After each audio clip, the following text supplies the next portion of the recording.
didn't realize how important this moment really was. As a kid, I talked a lot and followed the beat of my own drum. There was times when I felt as though I was on top of the world. What I didn't realize was how sheltered we were.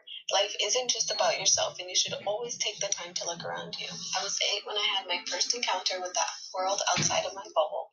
It was a dewy morning, and the sun was peeking over the tall school buildings as my friends Tyler, Kayla, and I were walking towards the fields. The air was so fresh and cold that you could feel it travel to your lungs when you took a deep breath. You could see my breath in the air as I was telling my usual scary story. School would start in about 30 minutes, so we were walking around trying to pass the time as usual. Then after that, he suddenly stopped killing. It was never found, I said in the most suspenseful voice I could manage. I looked at my friend sitting at my sides, only to see both with wide eyes. I giggled and said, "Well, what did you think of my story?" "That was super scary. Are you sure that really happened?" Kayla asked in a slightly worried voice. "Of course it happened," I assured.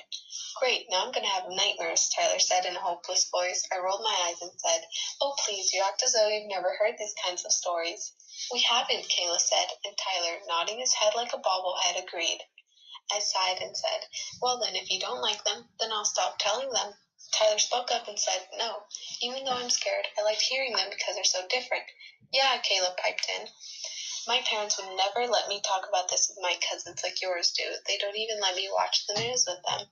I took a moment to process my thoughts. I wasn't going to stop telling scary stories. I knew that they came from strict Asian parents that sheltered them from anything other than school and rainbows. I was curious about their lives, and thinking about it now, I didn't know much about them. "So, what did you guys do this weekend?" I asked, casually changing the subject. "Well, I went fishing with my parents," Tyler replied. Then Kayla said, "I just played with my little brother and did some homework. What about you?" I looked up to the marshmallows in the sky for an answer and said, "Oh, I just rode my bike and went to church."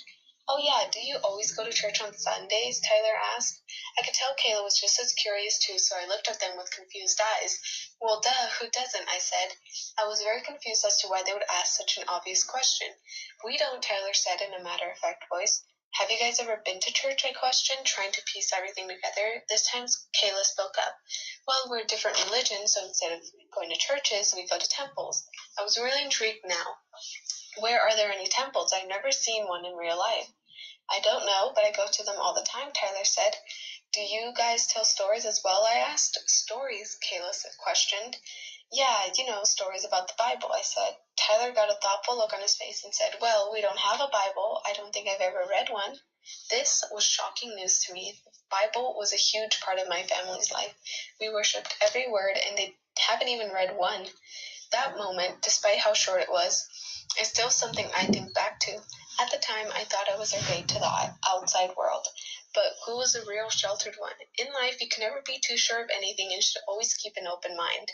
Getting caught up in your own life is an easy habit that leads to closed opinions and ideas. Always explore what you can because life is one big adventure. Created using Powtoon.